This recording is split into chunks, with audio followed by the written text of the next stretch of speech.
বাহারিস্তানি গায়বী Mirza Nathan রচিত একটি প্রধান ঐতিহাসিক নথি, যা মুঘল সম্রাট জাহাঙ্গীরের অধীনস্থ বঙ্গ, কুচবিহার, আসাম এবং বিহারের ইতিহাস লেখার ক্ষেত্রে প্রাথমিক উৎস হিসেবে অত্যন্ত গুরুত্বপূর্ণ।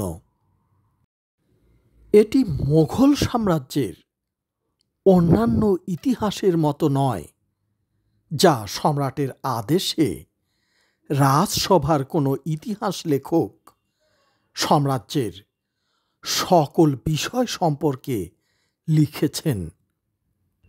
বাহারিস্তানি গায়বীতে শুধুমাত্র বঙ্গ এবং তার আশেপাশের অঞ্চল সম্পর্কিত কর্মকাণ্ড লিপিবদ্ধ করা হয়েছে।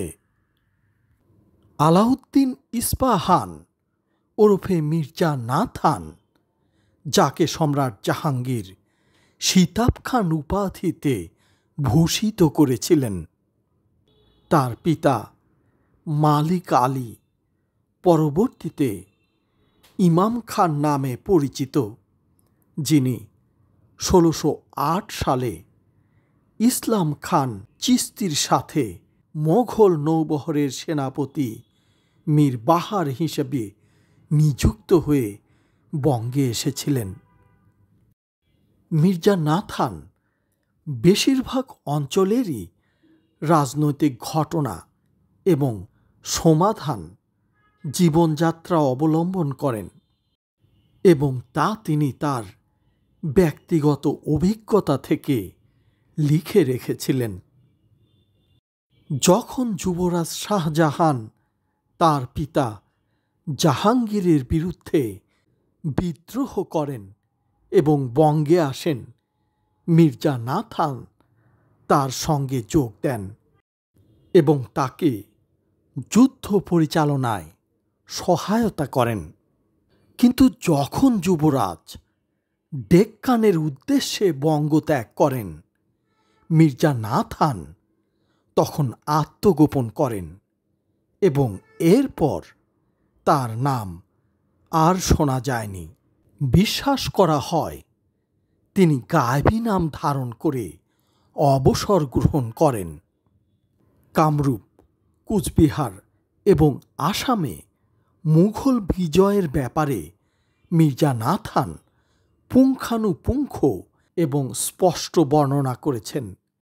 তার বাহারিস্তানি বর্ণনাতে মুঘল অধ্যাসিত অঞ্চল ভুলুনাতে মগের হামলা এবং চট্টগ্রামে মগের বিভিন্ন হামলার কথা এই বইতে উল্লেখ আছে। আরাকানি এবং পর্তুগিজ উৎসের বিষয়ে এতে খুব সংক্ষিপ্ত বর্ণনা রয়েছে। ফ্রান্সে অবস্থিত দেশের জাতীয় গ্রন্থাগার বিলিওথিক ন্যাশনাল দ্য ফ্রান্সে তৎকালীন ভারতীয় ইতিহাসবিদ, বর্তমানের নাটোরের সিংড়া উপজেলার স্যার যদুনাথ সরকার বাহারিস্তানি গায়বীর পাণ্ডুলিপি খুঁজে পাওয়ার আগ পর্যন্ত বহু সময় ধরে এটি অজানা ছিল। এ বিষয়ে বিশেষজ্ঞদের দৃষ্টি আকর্ষণের লক্ষ্যে স্যার যদুনাথ সরকার বেশ কয়েকটি প্রবন্ধ রচনা করে বিভিন্ন জার্নালে প্রকাশ করেন। ঢাকা বিশ্ববিদ্যালয় এর একটি অনুলিপি কিনে আনলে ফার্সি অধ্যাপক এম.আই. বরাক এটি ইংরেজিতে অনুবাদ করেন।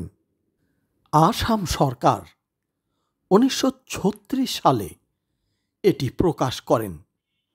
বইটি ২টি খণ্ডে বিভক্ত, যা আকারে প্রায় ১,০৫৬ পাতার সমান। ইংরেজি অনুবাদে বরাক খুবই পাণ্ডিত্যের সাথে বিভিন্ন শব্দের এবং ভৌগোলিক স্থানের প্রাচুর্যপূর্ণ টিকা উল্লেখ করেছেন। বইটি দপ্তর নামে বিভিন্ন অংশে বিভক্ত। ইসলামনামা নামক প্রথম দপ্তরে ইসলাম খানের সুবেদারি সম্পর্কিত বিভিন্ন তথ্য নিয়ে লেখা। দ্বিতীয় দপ্তরে কাসিম খান চিশতির সুবেদারি সম্পর্কে লেখা। তৃতীয় দপ্তরে উল্লেখ আছে ফতেহ-ই-জং এর সুবেদারি সম্পর্কিত বিভিন্ন তথ্য এবং শেষ দপ্তরে উল্লেখ আছে বিদ্রোহী যুবরাজ শাহজাহান কর্তৃক বঙ্গে রাজত্ব কায়েমের তথ্য, যার নাম হল ওয়াকিয়াতি জাহান শাহী। মির্জা নাথান সম্পূর্ণ বইতে শুধু 4টি স্থানে তারিখ উল্লেখ করেছেন। এর মধ্যে তার নিজের বর্ণনাতেই বাতিল হয়েছে। বইতে ব্যবহৃত ইসলামিক মাস এবং অন্যান্য উৎস এবং বইয়ের বর্ণিত ঘটনাসমূহের একটি ক্রম পাওয়া যায়। বিশেষজ্ঞদের মতে 1632 সালের আগেই প্রথম 2টি দপ্তর লেখা হয়েছিল এবং বাকি 2টি দপ্তর 1642 আগে রচিত হয়েছিল।